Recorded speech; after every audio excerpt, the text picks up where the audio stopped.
James, friend of the show, and myself went to see Revenge of the Sith on Friday in the movie theater and had a blast.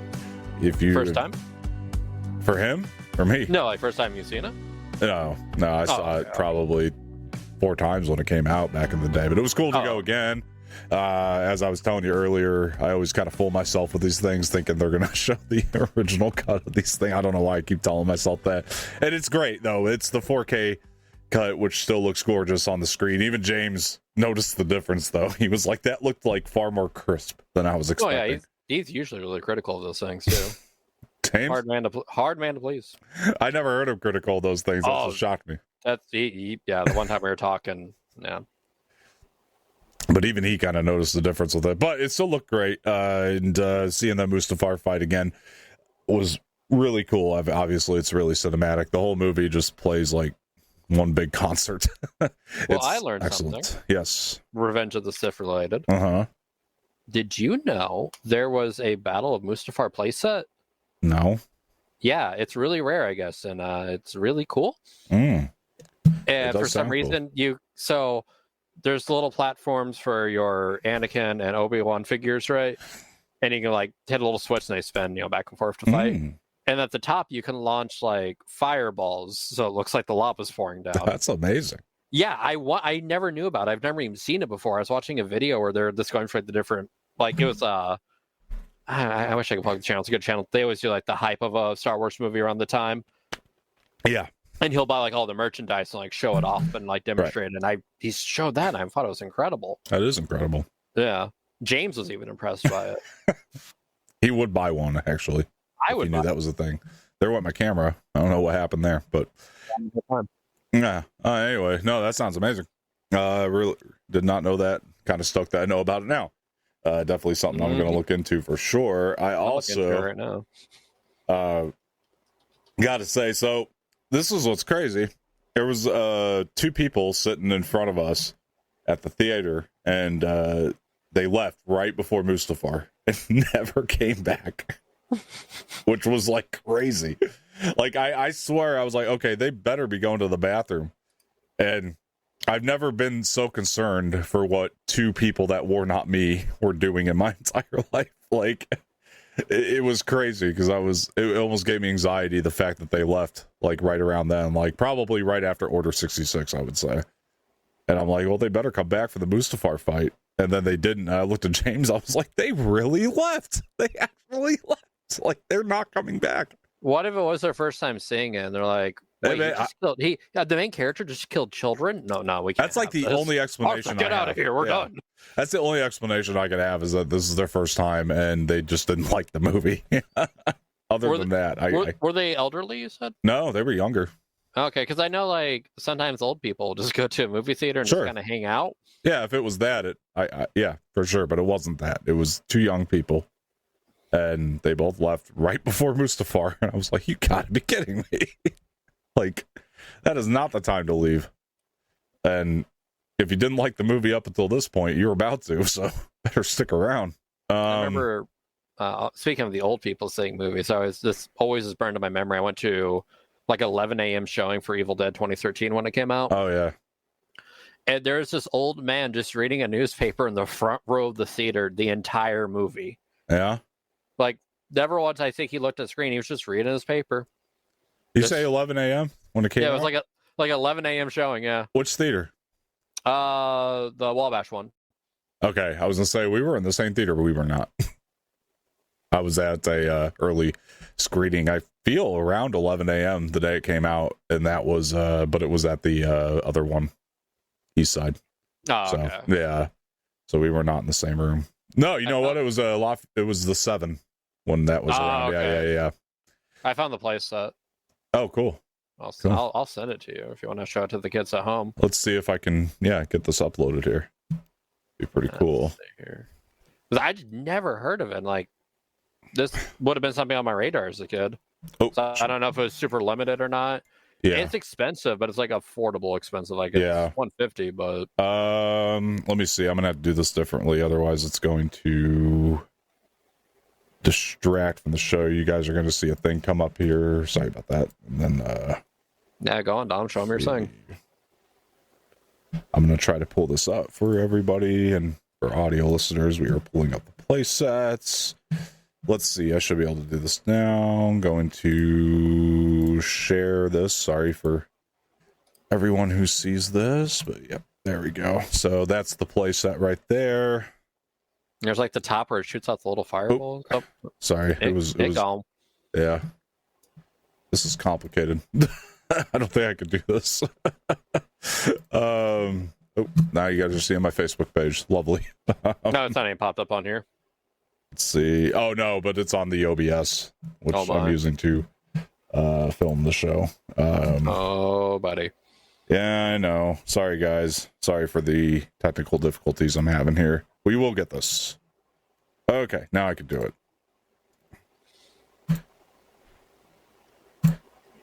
Okay, so there it is. Yeah, very, very neat. I never knew about this. Yeah.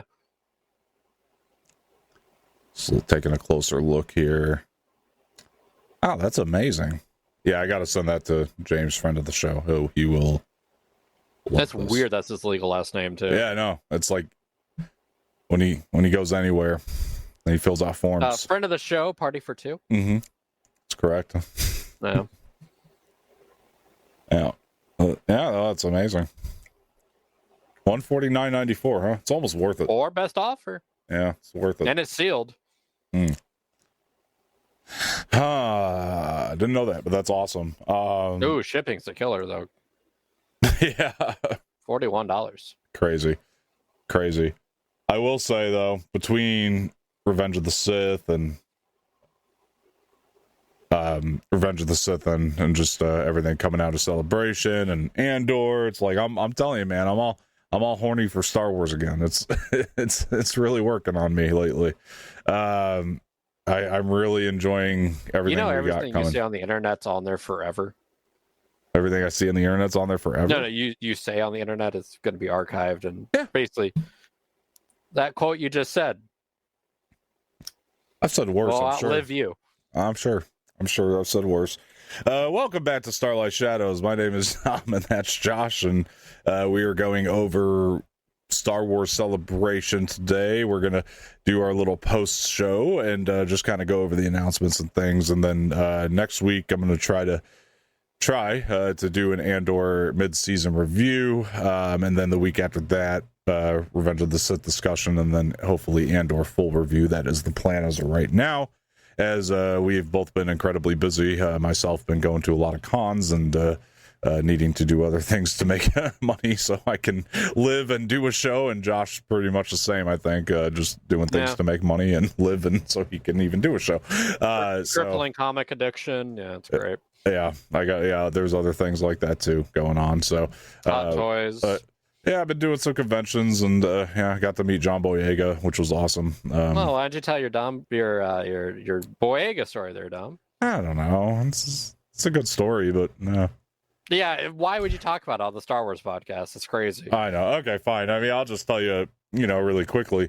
It just feels irrelevant now because I told him basically, I asked him if he was going to be a celebration because Oscar Isaac was going, and which ended up not even happening anyway. So I didn't hear anything about Isaac there, and I don't think he ended up showing up regardless, or despite the fact it was on the schedule.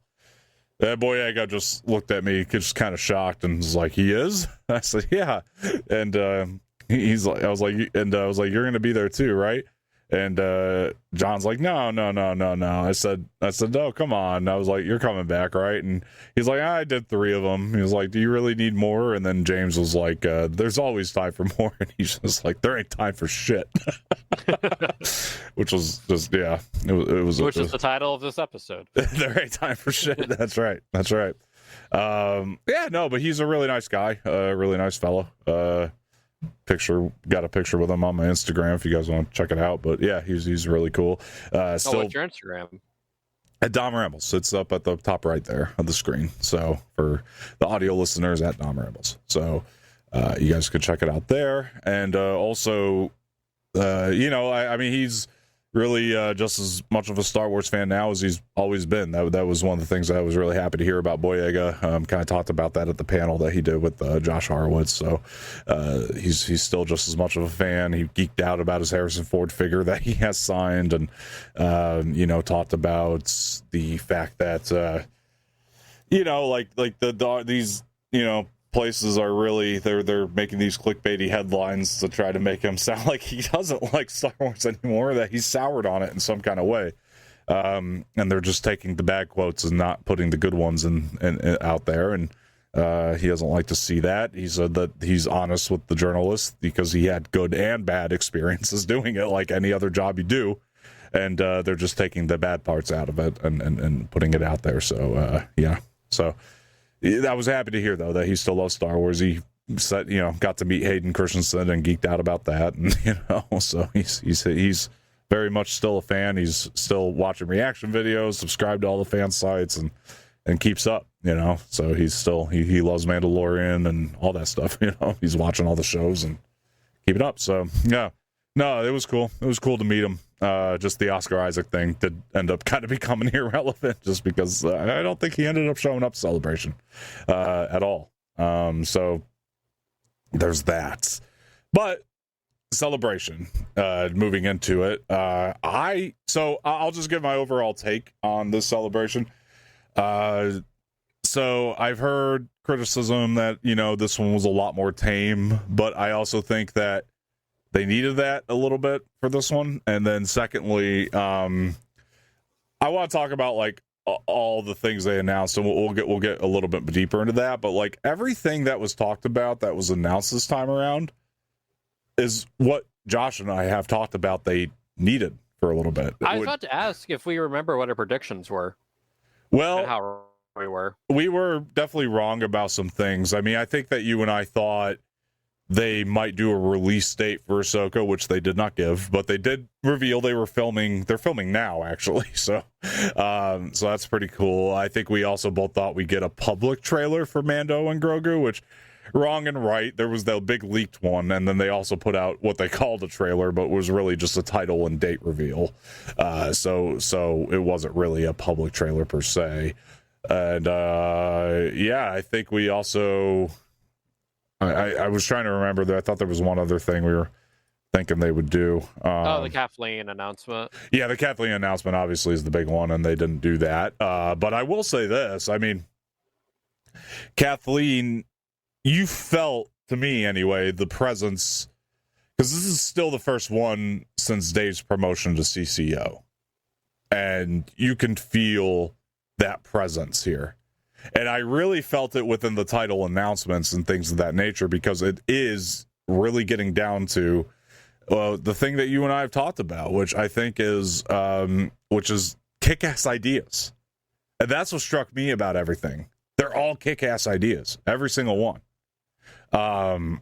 There was nothing there that I was like, that doesn't make sense to do. You hear about a Rey film and you kind of go, okay, but how's that going to play out? Why, and it's those things. But with this one, it's more things that made sense. Everything I think that got announced, made sense to put into the timeline somewhere along the way. And all these ideas were kick-ass ideas. So while some of this stuff was stuff we knew about, there were still some things that we didn't. And also on top of that, like I said, every single one of these things I'm looking forward to. I am curious about it. It's all piqued my interest. It's all the titles kind of hold something that is interesting, and that's what I think is really great for marketing. And yeah, more tame for sure, but at the same time, why announce stuff that's not going to happen? Yeah, which has been one of my number one complaints for how long exactly now? And I really felt more organization in that way this time around. And I also think we'll get into it a little bit more, but we're talking this time around, we're talking about things that are either filming now, are going to film soon, but they are on the way. They're out of development process and into production. That is what's awesome too, is all these things are in production. That's not stuff that's maybe going to fall through. It's all stuff that they were either able to show trailers for or that are ready to go. It felt right in in that way. So yeah, I'll take tame if it's all stuff that works and it makes sense and it's not going to fall through the cracks, and if you're actually giving us real announcements, and with real people behind it and with real plans in place to have it done and put it out there. So I enjoyed that. I gotta say, this made me happy. This made me too happy. I don't know why, but Pedro Pascal wearing Dave Filoni's hat. It was a moment, man. It was a moment. Why is that? To cover up the golf club scar. Yeah, that was probably it for sure. No, man. I mean, like there was cool moments like that, and they're promoting Andor, which is now airing, and things of that nature, and just lots of different things. So, kind of wanted to go through each of these a little bit more individually with you, Josh, and just kind of get your thoughts on some of it. So we do have Mandalorian and Grogu, and it is coming in May of 26. Shout out to that 12-year-old that leaked the trailer. Yeah, no kidding. Yeah, that guy came in clutch, and he found a way to do it within fair use, to where it's like it's not getting taken down. And we got to see the actual trailer itself, but. So I mean, we don't need to talk about it in detail, but that leaked trailer was really dope. It was really, really good. And it actually, after season 3, you needed something like that, because this looked like return to form what, we were into Mandalorian for in the first place. And it looked simple and it looked fun. And, so they pulled that out, and they pulled Sigourney Weaver out on stage, and then they gave to the public the release date. Which is going to be May of 26. So it's like 2 weeks before Doomsday as well, though. Yeah, that's the thing. But Doomsday's moving. This is my understanding. Is that I've heard recently that Doomsday is going to move, not because of Star Wars being there, but because it's just not ready. There's a lot of moving pieces. So yeah, just because it's not ready as quick as they thought it would be. But not because of actual production issues or that Star Wars is there. But so I think Star Wars is actually going to be able to keep the date. I forgot I was going to bring that up to you today too, about I heard that Doomsday might move. So Star Wars can keep that date then if it's going to move. And I'm glad that worked out for everybody then, because Doomsday can do that end of the year where things do better anyway. And Star Wars can have its May, which is, its month. So I think that kind of works out for everybody that way. And if it gets put up against Doomsday, it doesn't stand a chance. I'm sorry. But I think in this spot, and we're hearing things about the budget now for it, 160 mil, that's amazing. That's a great budget for them, and it'll make profit at least, so it's off the Grogu merch alone. Yeah, exactly. Oh my God, people go ham on him. Yeah, 160 mil is fantastic. And that was one of the things I love that was talked about too, is Favreau saying, like, this is going to feel like a movie. It's going to feel like a Star Wars movie. Like it's not going to feel like we're watching something on the small screen. But even though the story is a little bit more simpler and a little more streamlined, and they definitely made a point about Pedro is in the damn suit. And they had Pedro come out, which I thought was smart marketing, because that's one of the things that I don't really have an issue with, like when Lateef Crowder and Brendan Wayne also are in the suit. Like, I don't care, but like as long as Pedro's voice is there, I'm good. But some people do have an issue with that, and I think like having a movie where Pedro's your star, it does add a little bit of clout to it, and just that it feels a little more premium, I think, with that. I don't know what's going on with the camera, guys, so I apologize, but it does feel more premium. But anyway, are you excited for this one, Josh? There's a trailer. It's coming. I mean, it seems like this one's a go. So I mean, I'm definitely seeing it, but I'm not like, oh my God, like it looks like true to form. Like it's yeah. I mean, I'll say this: if it says anything about how the movie's gonna do, James does not like Mandalorian. He didn't like any of the 3 seasons, and he saw this leaked trailer and loved it. And is excited for this movie now. So if that says anything.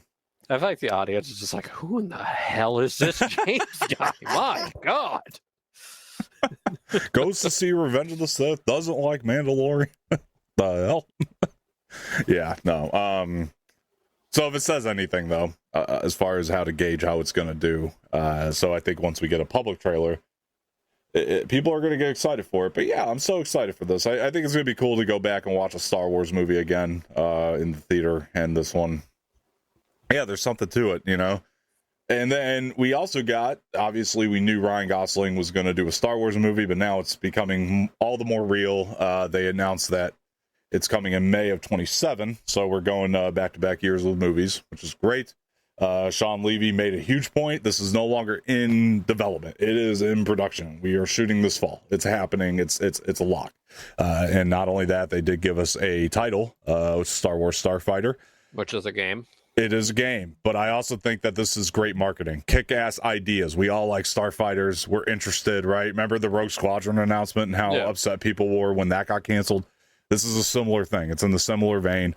I do feel, and I'm excited for this, by the way. I think that this sounds really cool. Gosling is a Star Wars fan. His mother even tweeted out his Empire Strikes Back bed sheets he had when he was a kid, which I thought was great. And Gosling made a point of how much of a fan he's been. But I will say, the thing I feel about this movie is I think that this is a Sean Levy 4-quadrant movie first and a Star Wars movie second. And I don't mean that as a bad thing, because I think that might be what they need, is just this really fun like 4-quadrant blockbuster.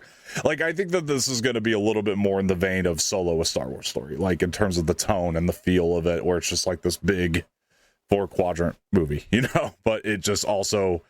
But it's going to have that like Sean Levy flair and the flair, which is great again, because he's just great at making those types of movies, like The Free Guy, and you know what I mean? Like, he's fantastic at that stuff, and I can tell that this is something that he's actually excited to do. And that's not to say that Levy's not a Star Wars fan or doesn't want to make a Star Wars movie. I just feel like this is going to feel very kind of separated from everything else. Kind of like Skeleton Crew. Yeah, this is going to be a very Skeleton Crew, but in the theater, and big, and it's going to be a big blockbuster. You know, it's going to have that feel to it, and it's just going to be a fun, like, popcorn flick, you know, for Star Wars fans. And 5 years after Rise of Skywalker, great. Start moving forward. Let's see where we're going. You know, that's the big thing for me. The big award has been that Rey is in this movie, but not like a big role that she'll make a cameo, which is like, okay, great, you know. And then like, because if you are going to eventually do a Rey movie, you want to start testing the waters with that character and seeing how people take to her in other projects and smaller roles, right? So if we are going to go through with that eventually, but as of right now, I like that the focus is on moving forward from everything. Wedging and joining prequels and like, we don't need to have episodes 10, 11, 12, and you know what I mean? Like, we could talk about that later, but that's like, I think right now let's earn the trust back in the theater with some smaller projects. Mando, Grogu, Starfighter both sound amazing for that, and I'm excited. And Gosling's awesome. I love Ryan Gosling, so I'm super stoked that he's a part of this. I think it's kind of cool that Star Wars is the franchise that really picked him up first. You know, I always thought he'd show up in Marvel somewhere before Star Wars. But Josh, what do you think of this project, though? Overall, is this something that has you excited or interested? I mean, I'm a huge Gosling fan. Yeah. I was with you. I feel like he was gonna be Ghost Rider. I always had that feel. Me too. I always thought Ghost Rider, Marvel would have him for that. Yeah. I'm still heartbroken over the Wolfman movie we didn't get with him. I know. So Same. I'm just happy to have him in it. I'm not super excited. I'm a little different than you on the list of things. There's one thing that has me stupid excited, and the rest like, okay, cool. Okay, all right. That's I'm a little middle of the ground on everything. It's like, it's all right. Gotcha. Now when the trailer comes up for Starfighter, I'm like, okay, cool. That looks awesome. I think that's the biggest thing. We all need to see a trailer and like the feel of it, and like, because I don't want Ryan Gosling to play overly goofy in this one. I think he's just done a couple of those recently, and I want him to be very kind of straightforward. You know, you can have like funny characters in the movie, but I don't think Gosling being your star needs to be. Like, I'd like him to be a little bit more straightforward. Like, I would actually like him to be more of a personality-wise anyway, like a Luke Skywalker type, like before Luke became the Jedi and everything, more or less like, the farm boy, I think I would like to see Gosling do that, where he's not necessarily goofy, but still the straight man of the story. Like, I think that could really work. And Levy said that he wants to make this movie original, but he also wants it to have the tone of the original Star Wars movie, which I love that. That's great if he can capture that. And he might be the guy to do it because he has that fun element to his movies, like Free Guy, Adam Project. If he makes something in the vein of those, I great. haven't seen either. They're really fun movies, man. I recommend them. They're really, really fun and just perfect for the theater. Perfect, yeah, really great, just fun movies, fun summer movies. I don't know, and that's what this needs to be, just a fun summer blockbuster that makes money. And I think he's the guy to do it. He's just done it enough. So, A Real Steel. Have you seen that one? Like Hugh Jackman? Yeah. Yeah. Like years ago, but yeah. Yeah. So in the vein of that, I guess is more or less what I'm saying. Where it's fun popcorn. Popcorn, yeah. Yeah, and that's good enough. I think you just need to start getting the audience. Like Top Gun Maverick. Yeah, like that. Feel. Yeah, exactly. Top Gun in space. That's why I was thinking too, and I think that's why it'll work. Yeah, for sure. Yeah, Top Gun in space. So thrilled for that. So some of the more, I suppose. Let me see if I could do this, guys, because I did forget to add a graphic here. But I will. If it's 5 years, I wonder who they're fighting. Yeah, it's a good question. Yeah, that's the other thing that maybe space pirates. Yeah, you know what they could do though. I was also thinking this could be a lot of fun where it's a little bit more. Gosling is a starfighter. Who's we've seen this before, but not. I think it could be really fun for Star Wars. Like we haven't seen this in Star Wars. If you're just making a fun blockbuster where Gosling's, starfighter goes down and he ends up on some strange planets, with like, and that's the threat, whatever's on that planet. I would love to see something like that, and it's all about him trying to get off the planet. It's a perfect. You can do that. Now the war's over. Yeah, you could do that in 90 minutes. It's fun. We'll eat popcorn and we'll love it. And throw goofy monsters at him. Yeah. He's in the middle of a training exercise and something happens to his starfighter. That's enough. I'd watch that. Like in the Star Wars galaxy, I'd watch that, and that's all you really need to do. And Levy did say like he did want to make the story feel a little bit more intimate character wise, like smaller, more character focused, I guess. So yeah, he might do something like that. I think that could be really, really cool. So one thing I know that you're not stoked about, but had me interested. So they did announce another season. I still need to finish the first season, but they did announce another season for Rebuild the Galaxy. I know you weren't very impressed with it did not wow me. First season, but I'm curious because the big thing here was that Ashley Eckstein will be returning as Ahsoka in this, and I was wondering if that intrigues you at all. Okay, fair enough. I don't really have much of an opinion. I need to see what they would do with it more than anything. Yeah, I gotcha. People like this though.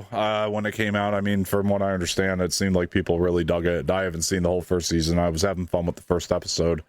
So maybe I just need to watch the rest of it and get. Another thing, and then it does kind of come from the Star Wars logo thing. Is did you see they put Darth Jar Jar in Fortnite? I heard they were going to. Yeah. Yeah, I did. I don't know. I don't know what's going on with this timeline, but yeah, that's the thing. Well, Fortnite and Star Wars are partnering right now. Yeah, but Darth Jar Jar, like that's a crazy ad. Yeah, I just know that they're trying to make Fortnite more Star Wars focus. But that is crazy. It's weird. I agree with you. We live in a strange time, without a doubt. But yeah, I like Ashley though. It was cool to see her excited for coming back to play Ahsoka in something, and I think that could be fun for people. Hopefully, and we're potentially meeting her in December. Potentially, yes. I hope to make that happen, and I'm sure we can. So let's see. The other thing, obviously, they announced Visions Season 3, which is they didn't really release a trailer publicly, but if you watch the Star Wars, it might be out there now. At the time, they didn't. And if you watch the Star Wars panels that they had that day, you can find the trailer. They did show it publicly, but for some reason didn't just like clip it out publicly and send it to people. I don't know. But look cool. They're bringing back the Ronin. Well, I like that character a lot, so I thought that was neat. And they also announced that new toy set with him. Yeah, they're announcing I mean, it seemed like they're going to continue a couple of the storylines from season 1 and bring it back, and it looks like they're getting more back into like Japanese animation in general.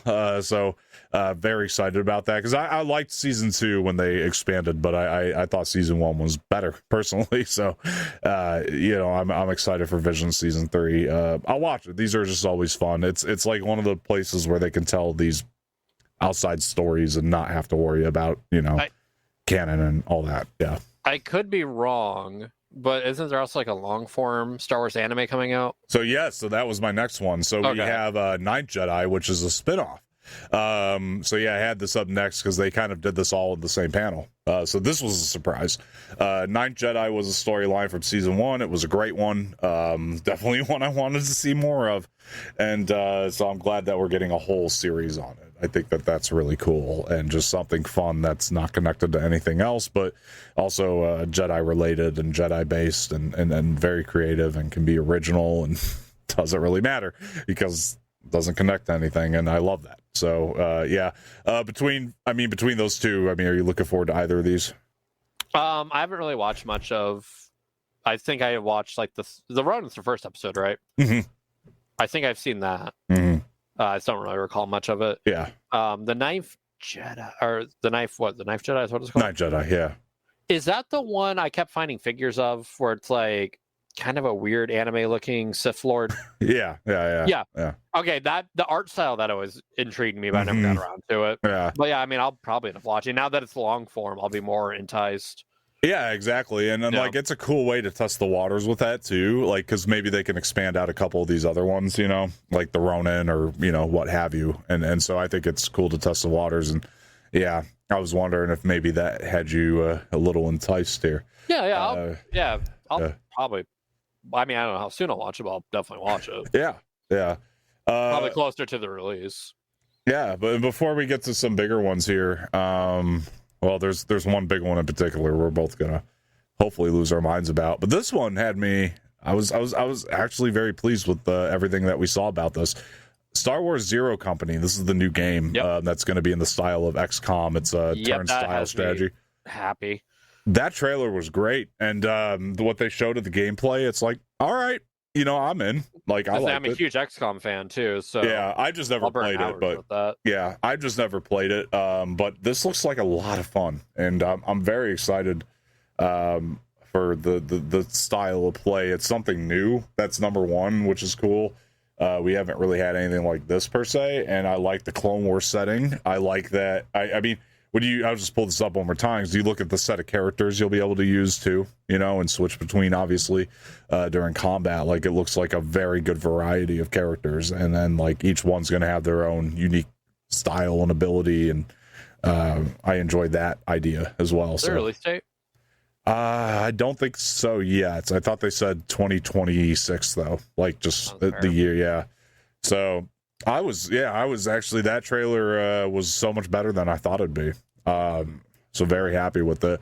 But you're an XCOM guy. Go off. As being an XCOM guy, what do you think is going to be integrated into this? So, XCOM is insanely hard. That's one of the things.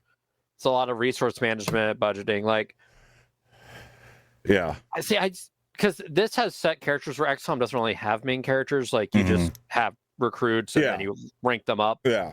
So you couldn't get attached to a character because they just get killed. Yeah. On the dumbest, I had this one soldier, and he was like my berserker. He was he was the root of he was the Captain America of my team, man. Yeah. And an alien shot a car beside him and blew him up and killed him. So I don't know if this will be that unforgiving. Yeah. Especially since there's actually characters. It seemed a little more merciful to me. But I don't know. Because like XCOM will just beat you over the head. Especially the old school ones, like the 90s series. Yeah. Yeah. But I always because I like Baldur's Gate. I like the turn-based, figuring out your strategy and all that. I'll spend hours doing that. Yeah. And then, I messed that up. I'm going to reload. What if I do this angle? I love those. Are times I love them. Yeah.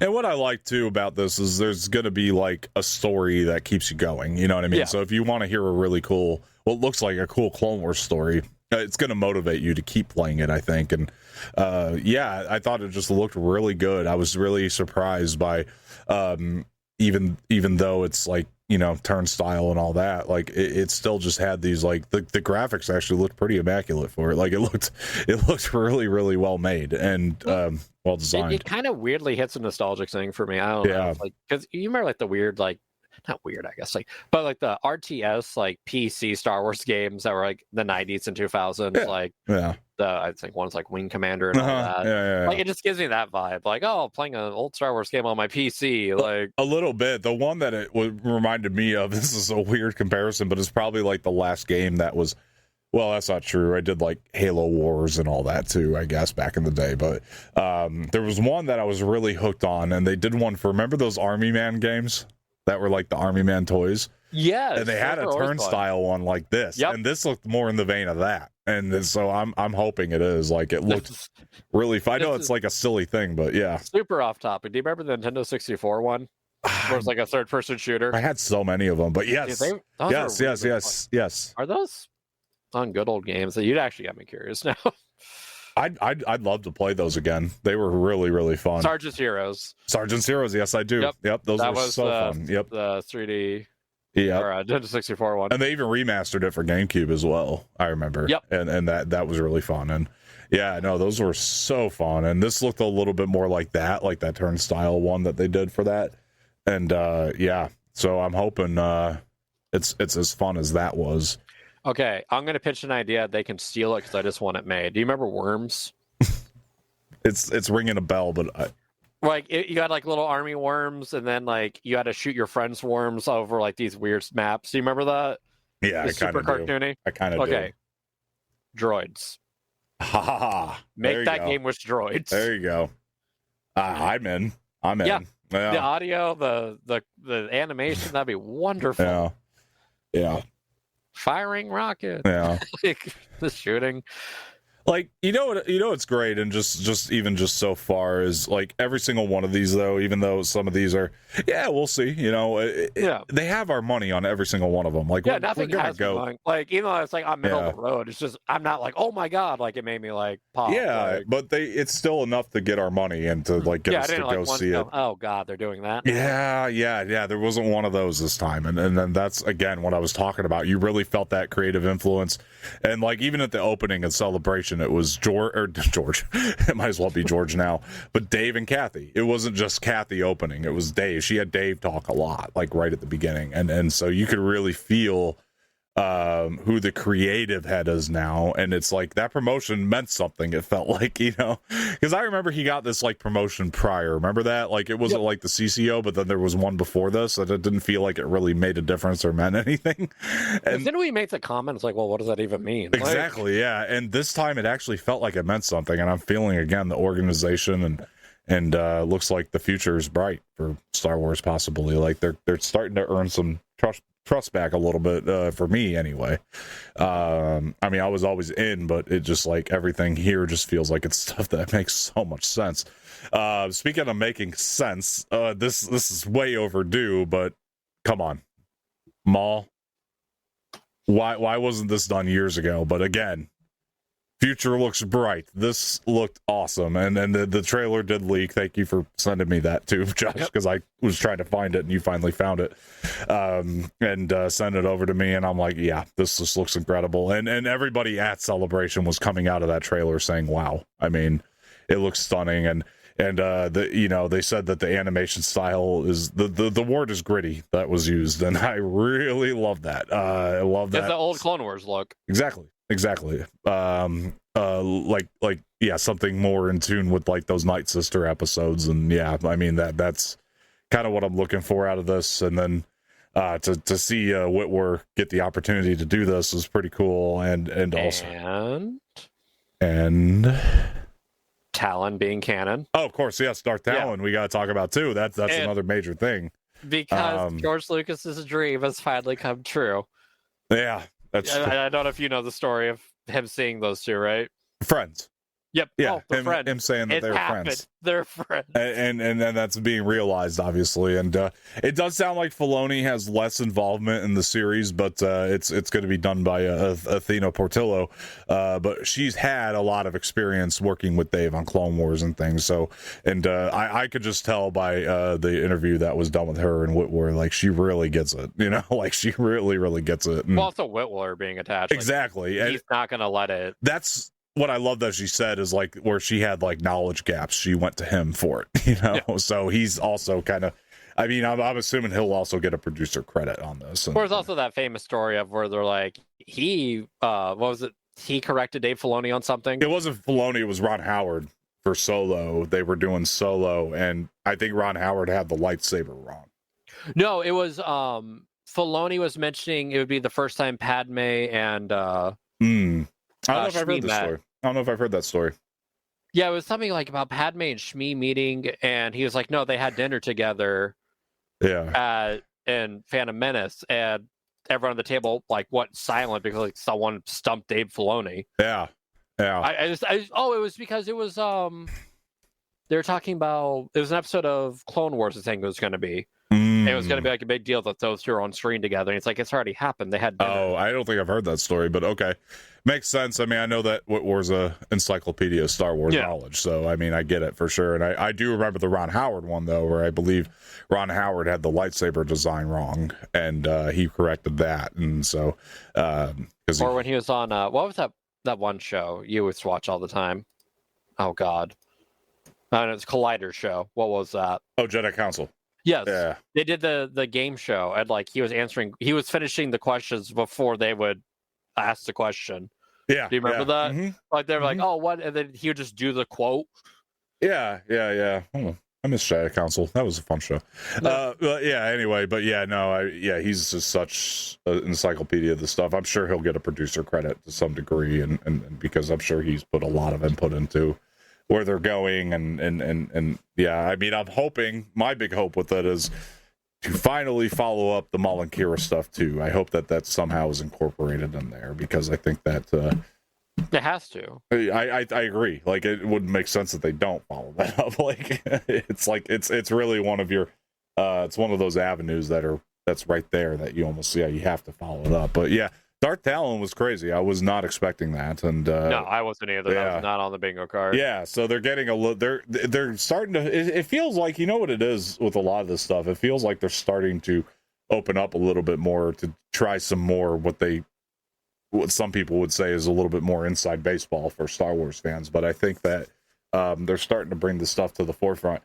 I also think that there's a very good possibility that this is the most popular animated show they've done, because people know the name Maul. You know what I mean? Like, I think that more people tune into it, which even the people who hate the prequels, they go, yeah, I like Maul. Maul's cool. Yeah, exactly. And if you do it like a gritty crime show, like almost like a Breaking Bad-esque, it's not gonna be Breaking Bad-esque, but it'll be kids can watch it, but but it'll be that, but it'll be darker. Yeah, because I was talking with some friends of mine, and yours as well, actually. But I was like, I kind of want Breaking Bad. The rise, the climb. I agree. The peak of the mountain, and then the fall. I agree. I just I feel like they can't really pull any punches with this one. Like, it needs to be an actual Maul show. Like, I don't want them to like veer off and let's follow this character for a while. Like, unless it makes sense. Unless it makes sense, right? Like, unless it's like a build out that makes sense, right? Like you know, there's so many things, like for Bad Batch is a good example of this, where they would have side episodes that you don't think are important and end up becoming important. That's a different story. That's not what I'm saying. I'm saying, like, this needs to be a full-on Maul show, and they need to, like, at least for the first season, prove that it is. And I think that is what it'll be. And yeah, like I said, I do think that this has that potential to be the most popular one they've done because of the name. And also, I think what's great about that is then people will say, oh, maybe I should watch that Clone Wars. Maybe I should watch that Rebel. You know what I mean? Because and I think that this is smart marketing. Scene in Solo makes sense now. Right. And it's smart business. Right. And that's the other thing. The Solo scene it felt like a cliffhanger for people. And I think that those who did watch it are going to want to know. And I think that this is going to answer those questions. And So yeah, I think this will have more mainstream appeal than anything they've done animated wise. Like, because my dad, like, I mean, he just watches the movies, like, and he barely like follows the movies. Yeah. But I remember when we watched out of Solo, he's like, "So how's Maul still there?" And I'm like, "All right." So, and I had to break it all down for him. Yeah, exactly. I had to do that for a couple people myself. Yeah. So, how many seasons do you think that this can get? If you, I didn't really go into that when I meant to explain that with my Breaking Bad reference for the rise, the climb, like the peak of the mountain, then the fall. Yeah, that'd be my wish. I'm gonna guess 3 based on what they did with Bad Batch. However, I think that extra mainstream appeal could inspire them to do more than 3. I think when they see the toy sales. Exactly. No, for sure. And I do think that that'll inspire them to do more toy sales, viewership. You know what I mean? I think if a ton of people watch this one, it'll get higher viewership than Bad Batch did. Nothing against that show. It ended up being great, but it'll get higher viewership for them than that for sure. More people are going to be interested in it. And the only thing I would say to about it is, like, please just, like, when we're getting close to it, like, market it to, like, everybody. Like, put this everywhere. Actually market this one. And do what they did with the toys for Phantom Menace. Smallest face on everything. Oh, for sure. Or Talon. Oh, absolutely. Yeah, I mean, that's more of a deep cut thing, but sure. But I think just having another villain around. It's actually like his Ahsoka, like right. I think just having that, like you were talking about Phantom Menace, right? Well, seeing Darth Maul as a kid, we lost our minds before we even saw the movie, just over the look of that character. And I think that if you could do that for a new generation of kids, or with another, Sith type character, you know what I mean? That's appeal. That's marketing. That's good stuff. Like you said, toy sales, man. That's what it's going to come down to.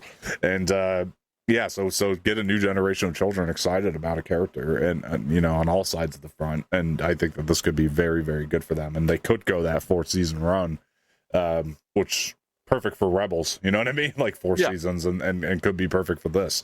So I'm hoping that they do get that. It's a little bit more expansive and something that is a big impact on the franchise. And I think it will be. I really do. I just think the name alone has already done half the work, So you're good. And it's cool. Shadow Lord, man, that sounds badass. Like, this is a kick-ass idea. We talked about this. Like, all these ideas are kind of kick-ass ideas. Like, they all have a lot of appeal in their name. So before Celebration, the rumor mill was turning, and that was one of the ones that leaked. Yeah.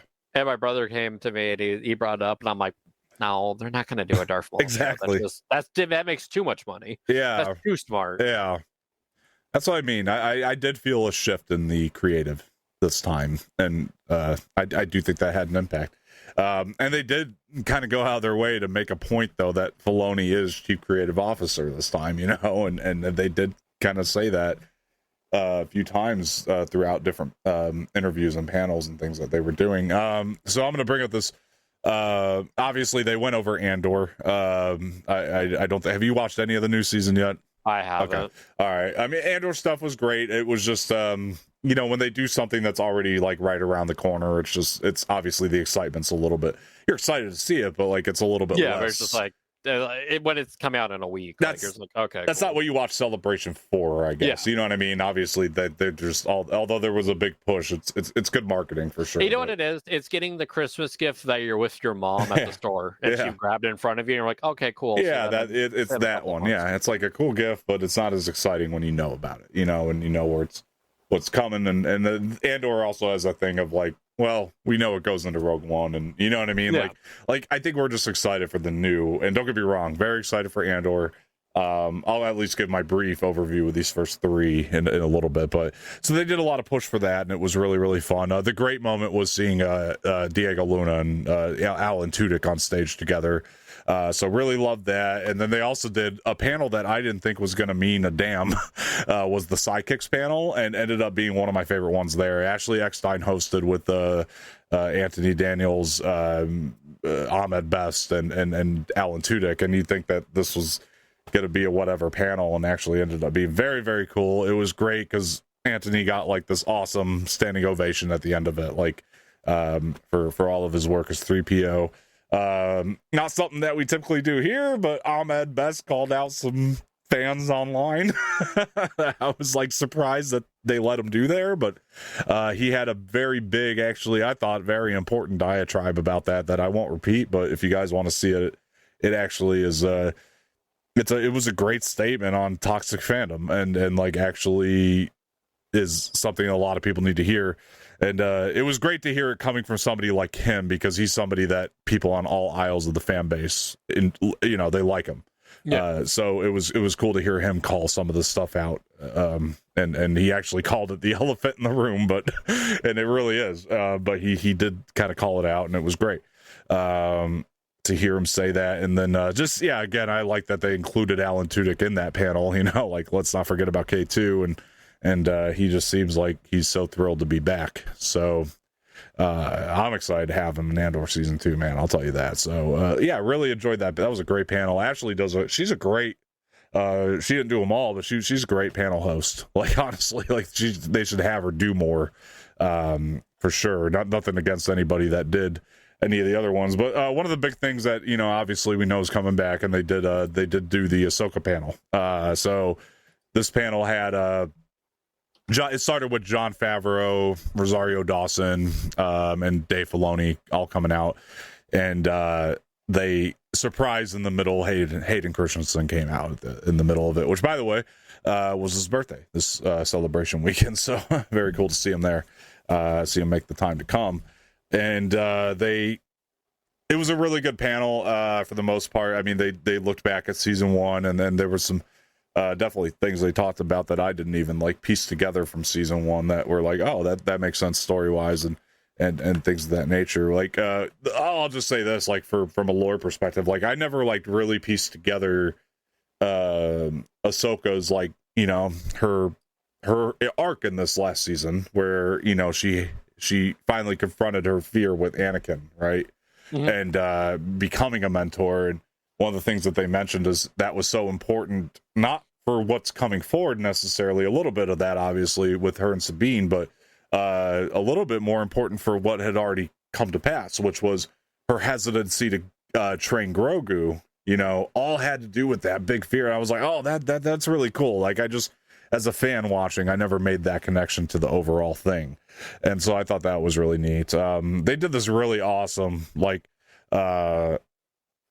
compilation video too for the first season. I didn't realize they showed like the actual praise the show got, like, because I think it was because it was during strike time, like everything was so quiet.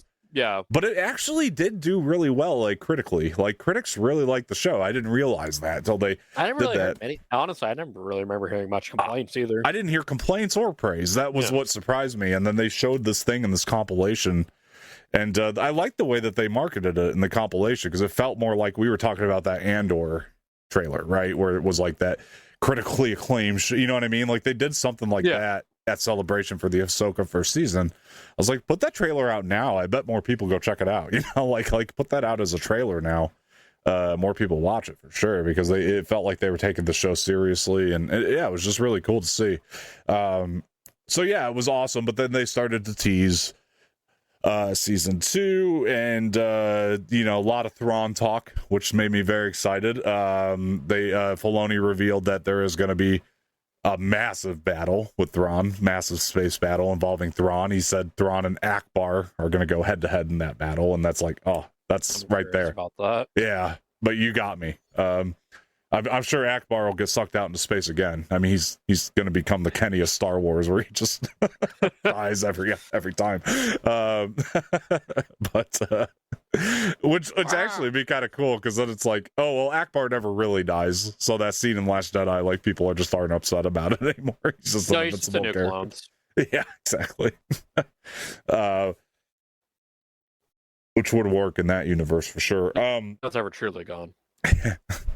But I love it sounds like they're just putting a lot of stock into Thrawn this season, which made me so happy. I mean, that was awesome to hear for the next season. Hayden Christensen will be back as Anakin. They did he did announce that on the panel, which I think we all probably guessed he would be. It makes a lot of sense to bring him back, and he likes money. He does. I like that I've kind of heard this in some of the bonus features and stuff, but I like that they talked about like Hayden Christensen never really lost his lightsaber skills. Like, that they're all kind of still there. He kind of knew what he was doing. He definitely had to train again, but like he for the most part, he kind of knew it.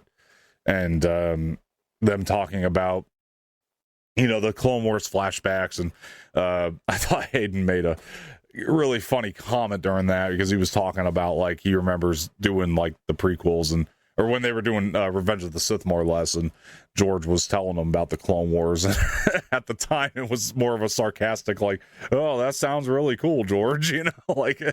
But it turned out to be something very compelling, and he's happy he kind of got to play it. And yeah, man, and Favreau, I kind of got the sense that like Jon Favreau's kind of accepted passing all the Disney Plus live action stuff on to Dave a little bit more. Like, it seemed like he was a little bit hesitant about that at first, because of, he was like really invested in what was going on with the Mandalorian. And I do kind of feel for him in that sense, because I've heard things like John was really not happy with season 3 and Boba Fett, and that he was kind of forced in that direction. But he seemed very at peace with everything, where everything is going. So I liked hearing Favreau's take on that. And yeah, I think that it's going to be cool, man. I think between this and Mando and Grogu, like that New Republic era is going to really come together. And yeah, I liked what I was hearing about season 2, in particular. There's definitely more to stuff. I mean, they talked about that too. Dave was like, Dave was pretty much, funnily enough, I mean, he was just kind of like, John and Rosario have read those scripts already about the Mortar stuff, but he keeps rewriting it, so they haven't really read the scripts. Like, he's just trying to get it right. Yeah.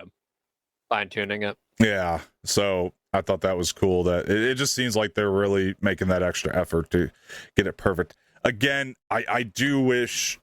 This is just me, like the storytelling, yes, but the dialogue, I just wish Dave would get a screenwriter, and he is writing all these again, but it's okay. I still ended up loving the first season, so it's going to be fine. And if he's just, I mean, that's the thing, he's only going to get better at screenwriting, so it's, it's fine. But yeah, I'm sure it'll be a really, really good season. And hearing the way he was talking about Thrawn and why that dialogue is important to get right and all that, like I think that he's gonna have that. Thrawn's dialogue was good in the first season, by the way. I liked that.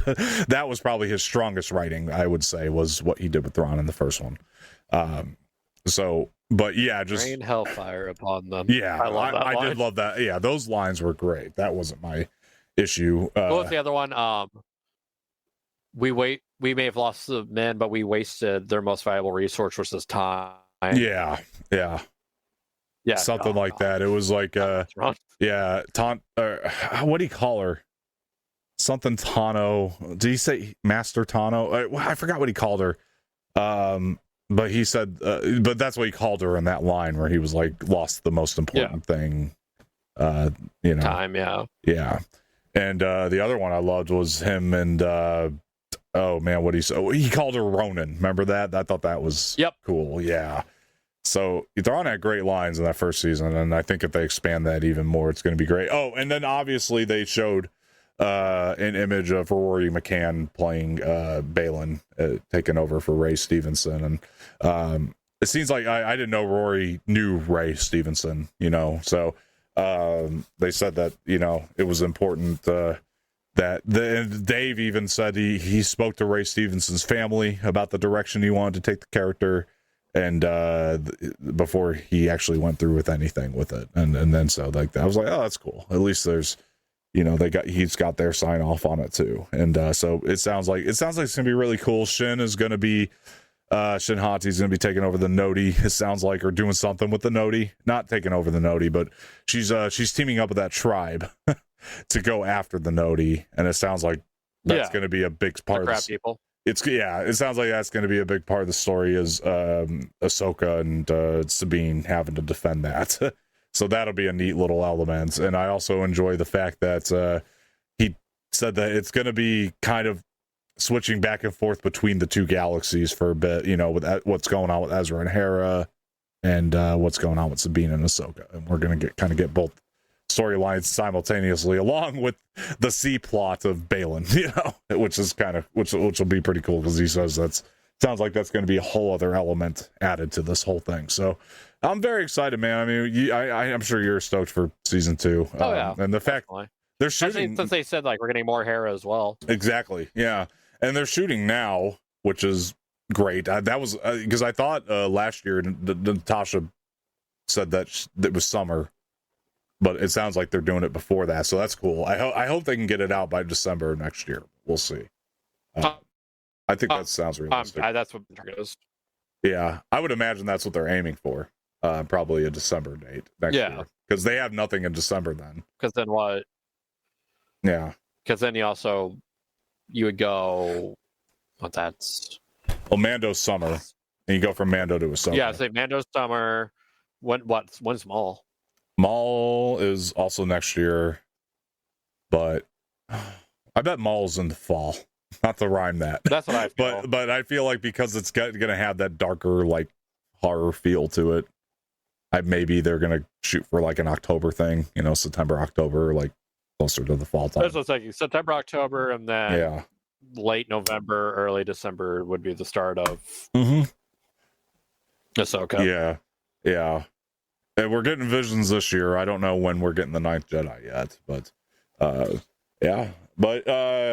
yeah, man, I'm so stoked for season 2 of Ahsoka. That's the thing I'm like most looking forward to once Andor wraps, because that's going to give us the bigger picture. Where's the whole overall lore going? Star Wars, like that's the one. Oh yeah, that I'm just definitely most looking forward to. So, it'll be cool. It'll be cool, man. And Thrawn, man, I need more Thrawn.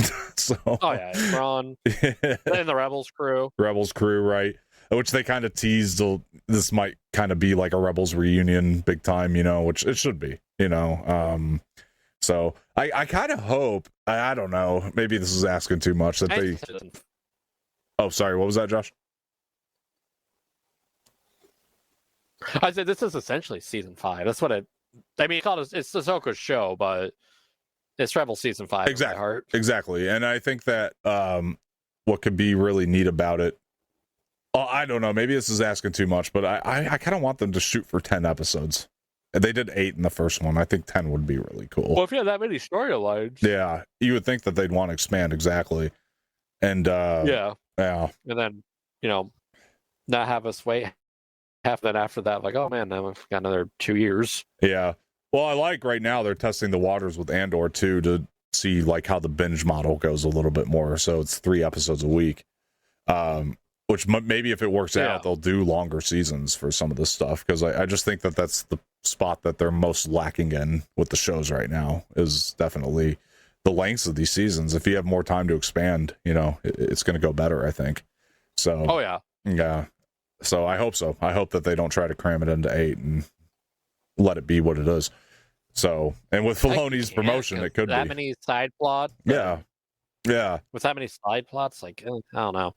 Yeah, I know. And like Rebels, granted, you're talking 20-minute episodes, but I mean, those went 15 episodes, So it's like, I don't know, it's just, it's different. I mean, season 2 of Rebels, I think had like 20 episodes. So, it's like still when you do the math on that. Yeah, it's like 2025. It was up there. Yeah. So when you do the math, you're talking for a regular show that should equate to about 10, so 10 would suffice, I think, for me to just really feel it out. But anyway, let's see here. So I mean, you were kind of mentioning the rumor mill earlier, which is still going. So don't get your hopes up for this, folks. But we've been seeing this name, I think, every time or something breaks rumor wise that. But it's a good source. We've been seeing the name In Snyder a lot. that website's popping up a whole lot, and that's Jeff Snyder's website, who broke that Kathleen Kennedy will be leaving in August. This kind of ran through Star Wars Newsnet. Newsnet posted the story, ran with it, and then took it down. So from what I've heard from Jeff Snyder, though, is that he's saying, no, I don't care that they took it down and said it's false. She's telling people she's leaving in August. Like, he's sticking by it. So, In Snyder, the one that broke it, is sticking with it. It's August. And everybody else is correcting it and taking it down and backtracking. What do you think, man? You think it's August? I know we tried it for Celebration, that didn't happen, but I've heard so many different dates over the years. I'm just like, I'll believe it when I see it. That's where I'm at. I think realistically it's going to be by the end of the year, though. I do. I really do think she's going by the end of the year. And she was at Celebration and did an interview with Screen Rant, which I kind of wanted to touch on a little bit. There were some things that I don't love about that interview. I mean, some of the stuff, like, for example, she said, this is fine. This part of it's fine, where she said she's not really retiring because she's still a producer on these upcoming projects, which is understood. I mean, that goes without saying. She's the one that got these rolling, so she would have a producer credit on them, and she'll still have a parking spot at Lucasfilm regardless if she's not running it anymore. Like, she's still going to have to produce these and fulfill her contracts. That makes a ton of sense. I had no problem with that part of it. So they asked her, though, about some of these things and that have been swarming through the rumor mill. One of those being the Taika Waititi movie, which she swears is still happening. What I didn't love is she's just like kind of reiterating. I forgot all about that. Yeah, that's a thing still, and she reiterated what we'd heard, which is she's going to wait till Taika's ready. That's not. I mean, let me be upfront about this. I'm not really looking forward to a Taika Waititi Star Wars movie in the first place, to be honest. I like Taika, but I just want him to do original stuff. That's where I think he works best. I love Jojo Rabbit. I think that movie's fantastic. What We Do in the Shadows and Hunt for the Wilder People. That stuff I love from Taika. And that's what I want him to focus on. But that being said, this is like studio head step one. When you greenlight something, you get a contract in place and you have a deadline for a script. And she said he's going to get around to it when he's ready. And this is the messy stuff that I just don't enjoy from her leadership. And that's, I don't know. That's weird. It's a weird thing with that one. Again, not a movie I was looking forward to in the first place, but I could, exactly. I mean, after Love and Thunder. Well, what kind of cracked me up about it too is she's saying it's going to be one of the most unique projects that we have. Well, how do you know? There's no script. You haven't seen a script. Like, how do you know? Like, I'm sure there's an elevator pitch, but and it just sounds like Taika's not even interested in doing this. I just don't know why they don't cut the cord on this. I kind of understand leaving your options open on one end, but like, why not just say, look, we're moving on. Taika he's not ready. We're not ready. We're moving on. That would have been a great comment, but instead she's kind of swearing by the fact it's going to happen. And like, I don't know, those kinds of things are interesting, but she's dismissing something that I'm actually really excited about. She's not saying it's not happening, but she's kind of walking around it, which is another thing that popped up, which Carlton Cuse of Bates Motel fame is doing a Star Wars series, which we're in speculation phases here. Obviously, we don't know what in the hell it's going to be, but I like Carlton Cuse. I like what he did with Bates. So I love that show. To me, when I hear that name, I'm thinking premium writing, premium television, something in the line of Andor. And I think that this is something that could be coming on the heels of Andor because of how much freaking praise it's getting, because people got sent all 12 and are saying it's not only one of the best Star Wars things ever made, it's one of the best shows ever made. So, hearing things like that definitely would make me, as head of Lucasfilm, say, let's get some more like Tony Gilroy's in here, like writers of that, nature. More the gritty, darker, grounded. And like, let's do more of those shows. So the fact that Carlton Cuse is developing something makes me excited as far as the types of talent they want to get in there to write stuff. If they're going after guys like that, whether this show pans out or not. And again, that's why I'm not putting a lot of stock into this, because we've seen things fall through the cracks.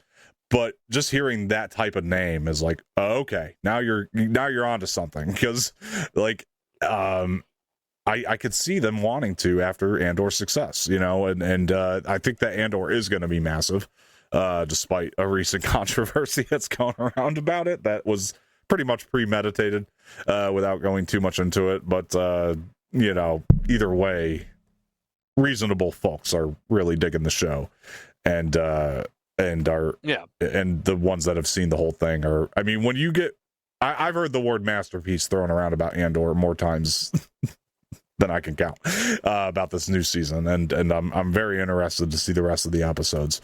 So I'll use that as a segue. But anyway, really quick though, but Carlton Cuse, that's something you'd be on board for. I think, you know, he's a good creator based on Bates. Yeah, I mean, that's Bates, yeah. So I'm interested.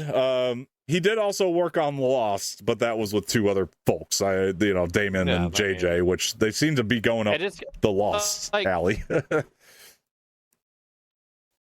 Oh, I think you froze up there, bud. Not everyone. Oh, sorry. Go ahead. You're good now. Oh, sorry. You cut out there. Yeah, you're good now. You're good. Oh, I was saying, not everyone has 100% track record. Of course. Yeah. Yeah, of course. Like some of my favorite directors have made terrible movies. Like, of course. Yeah. And some people made terrible movies that made masterpieces. Exactly. Yeah.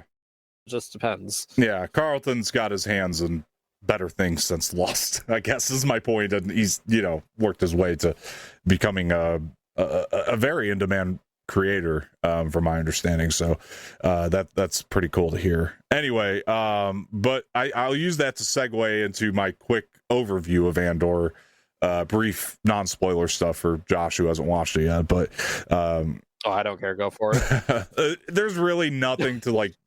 I mean, there is something, but you're gonna want to see it play. It's fine to not spoil it. I can still give a quick, brief overview and thought. I know I dropped out again internet wise, but yeah. Anyway, I could still give a brief overview thing without spoiling. It's fine. So my thoughts on the first 3 episodes of Andor. I feel this is one of those shows where the hype was so high that my first viewing of these 3 didn't go as well as my second viewing of the 3, because I have watched them twice now. So first viewing of the 3, I want to make sure I'm pointing out here, when I saw the full arc play for the 3, I ended up loving it, which is what motivated me to go back into it. But I gotta say, there is an actor that they hired for this show that is not good. He's so not good in this show that he sticks out, and that's my one issue. Everything else is working, and you know what's really lucky about that one actor is I'm sorry, but he's not in the show very long anyway. Ended up being an insignificant role, so it just had me worried that was going to become a bigger thing. There's kind of a plot. This is spoiler, not spoilery, but there is a plot line. I mean, I'll at least give like plot overview. I mean, there's a plot line where Andor gets stuck in the woods with these people, and I didn't mind it. I thought it was fine, and it fit into Star Wars, but I can see the criticism where people are like, this kind of feels like one of the goofier Disney Plus shows, because there is some like comedy that's had in there, and I didn't mind that part of it at all. But I gotta say, overall, man, it's firing on all cylinders. It's got me in. I'm hooked. I'm like, I can't wait to see where this goes.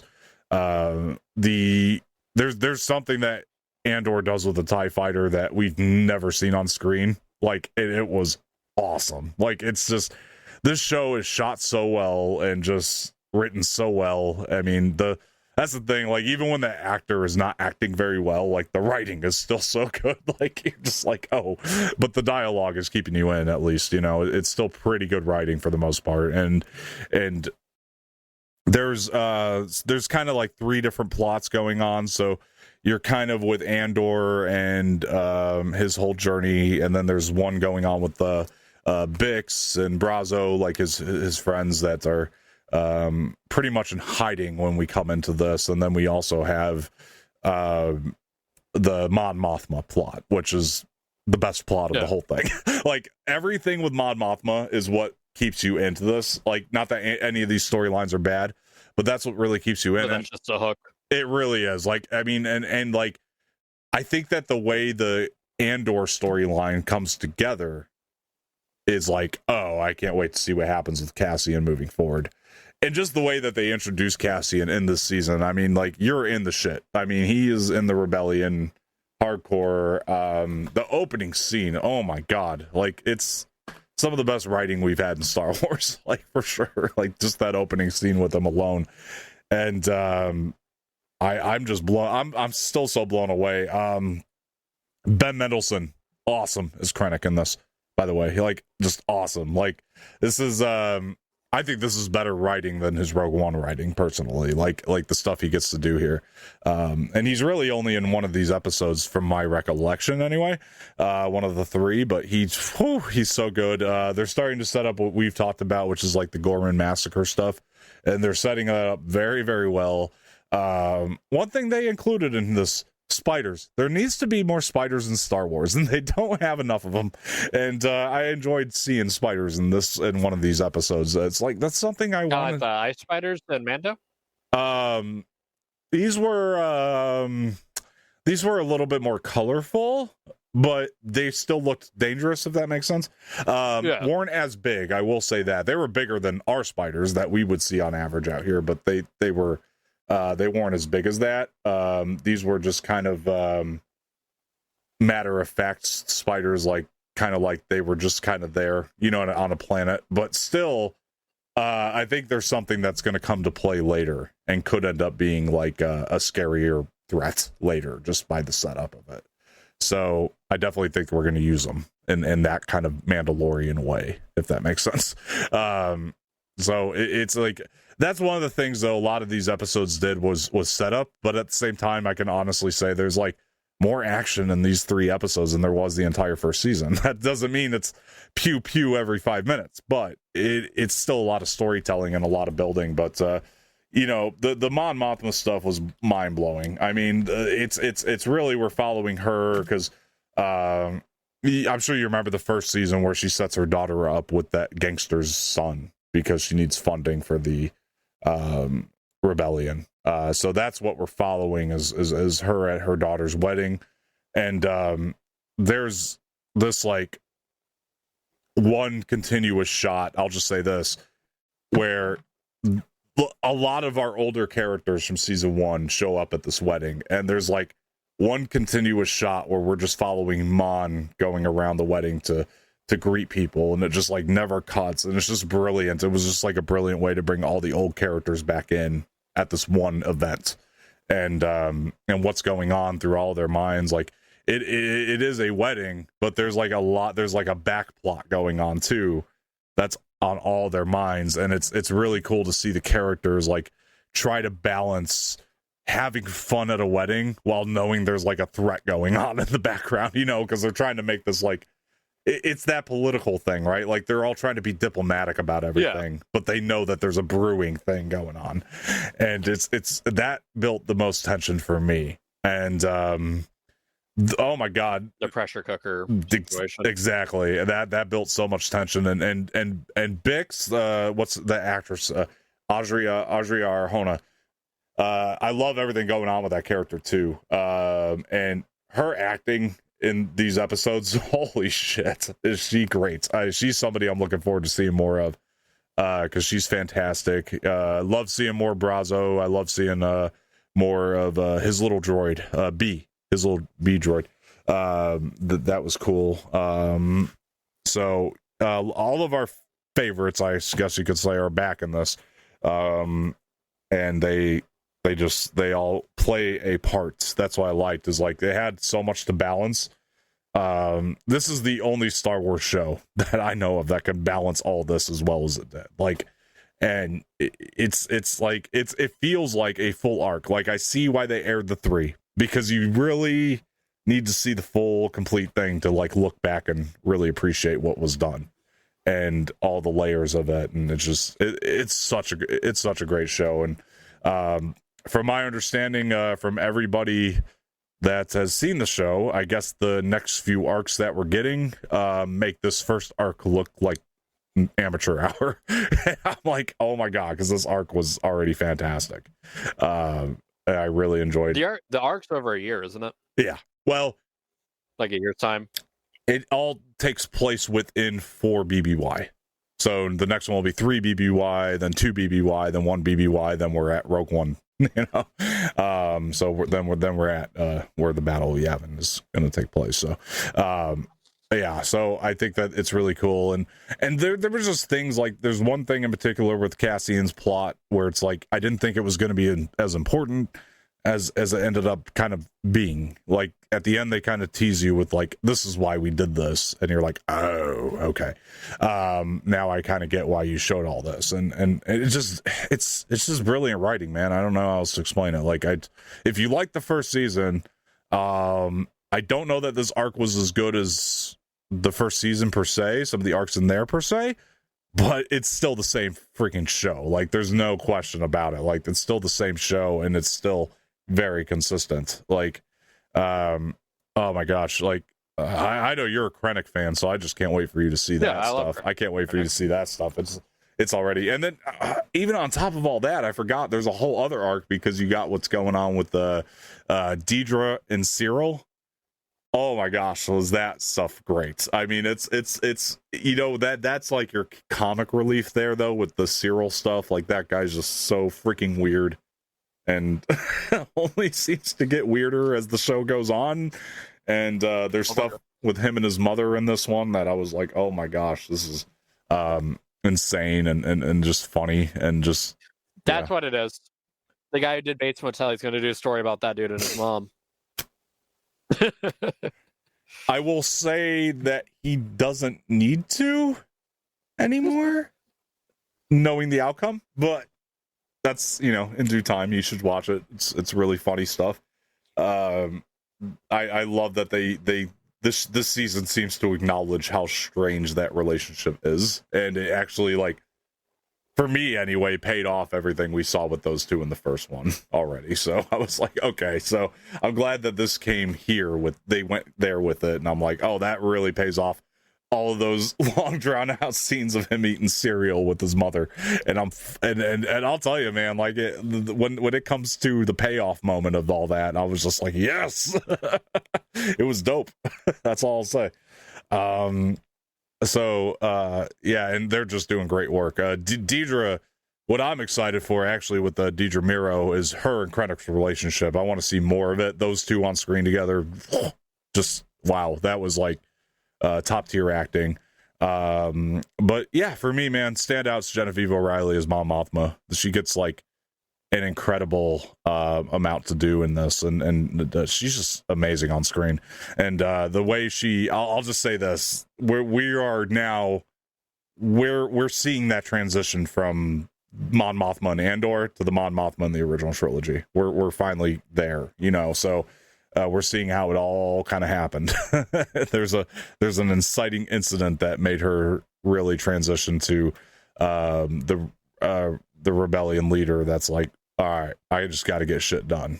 Like, no more messing around. Yeah, you know, no more pussyfooting around. No more military based. She's gonna get shit done. Like, we were seeing that transition, and then I'm like, oh my gosh, and it's done so brilliantly. And there's just so much of that. How do I put it?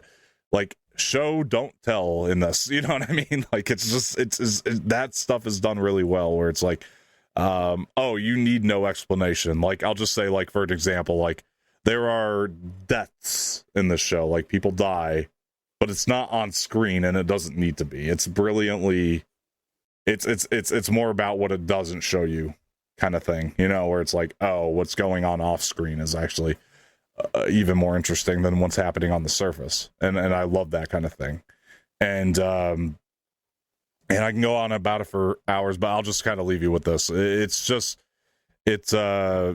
There's something that happens with Mon Mothma's husband. This is kind of my last big thought, where you think he's just a shitty guy in that first season, you know, and his shitty husband. But there's one great scene that actor gets here that is like, this guy is far more layered than we ever realized. You know, he's not just shitty husband, and he's here to play a bigger role. And going off of that, that's, I think, what struck me about these three is things that felt small in season one aren't small anymore. They all kind of pay off, and they're bigger ideas at the end of the day. And that was cool to just see a lot of that stuff get followed up. But now you could tell we're in the shit. Like, we're going into full on Death Star, rebellion versus Empire. It's happening. It's gonna happen. It's gonna be really, really cool to see where it goes from here. This was just kind of closing off season 1 stuff that needed to wrap up, but now we're going into Star Wars. You know what I mean? Like, it's gonna be Star Wars from here on out. Yeah. So yeah, man, I do hope you get a chance to check them out soon. This is such a good show. this is that's on the list. I think that this one is really working, and I can't wait to see where it goes. And I know next week is going to be even better. I'm confident. So yeah. Is it 3 episodes next week as well? Yep, 3 a week. And like I said, they this one, like, just considering this arc, it plays like one big movie. So it's, I was hooked. I couldn't stop watching. I was really into it. So all I'll say is People of the Woods might underwhelm you, but it goes somewhere.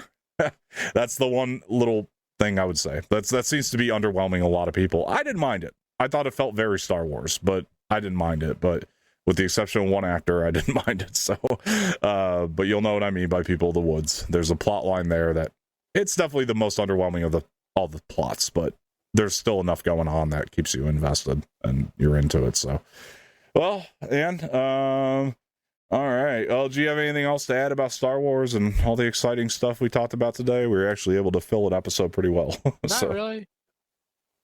Cool. Not really. I was looking up to see if there's any like exciting toy announcements. Nothing really came out of Celebration toy wise. Yeah. Yeah.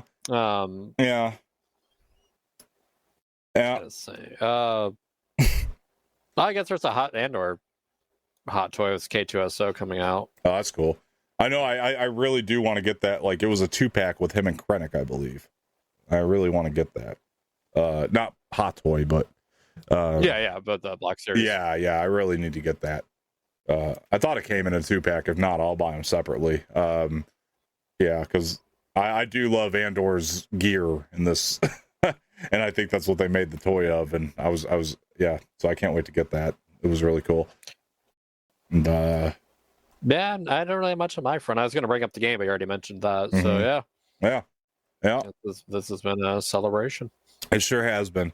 Yeah, man, it was a good celebration. I mean, the only real critique I had of it was definitely just the show of it for the public. I mean, because like I did feel that was a little disorganized. Like, you could tell they kind of ran out of stuff to do for the public showing that they broadcasted, because like, there was people that they were bringing up again on Saturday that they already brought up on Sunday, and you're kind of like, didn't we cover this already? Like, we're having Diego Luna up for a third time now to talk about Andor. Like, there was stuff like that, like, nothing against Diego Luna and Andor. I love hearing him talk about it, but it just, they had people up way too much sometimes.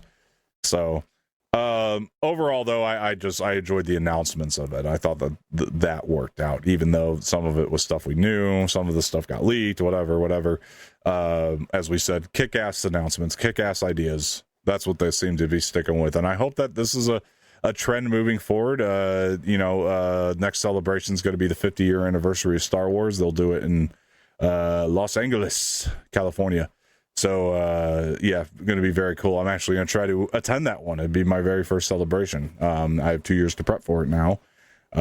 Might try to go. So it'll be pretty cool. Just got to book those hotels early for that.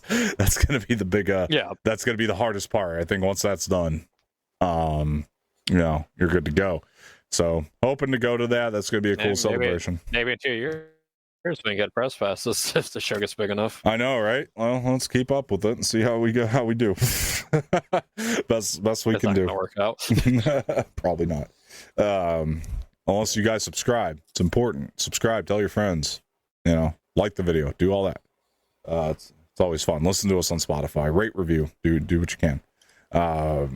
But yeah, if you guys are still here. All right. Well, I had a lot of fun talking some Star Wars, though, today. This is one of my favorite episodes we've done in a while. Everything's just hunky-dory with it, so there wasn't a lot of negativity going around, so love that. So there we go. All right, well, Josh, I'm sure you don't got anything to plug, but do you have something to plug?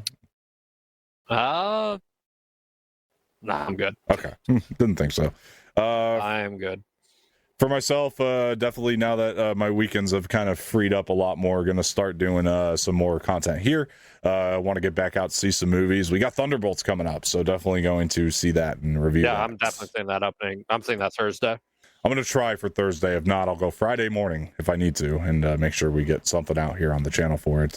Just been missing out on all these great films that are coming. They just dropped all these great films at once, and it had to be when I was at my most busiest. So I'll be doing some stuff like that on the channel. Caught the Wednesday season 2 trailer, so I did a reaction for that for everybody. Fantastic Four trailer, I got a reaction out for that trailer. Actually enjoyed both of those trailers quite a bit, and so very curious to hear your guys' thoughts. So go over there and comment and let me know what you thought of both of those trailers, and are you excited for that movie and that show.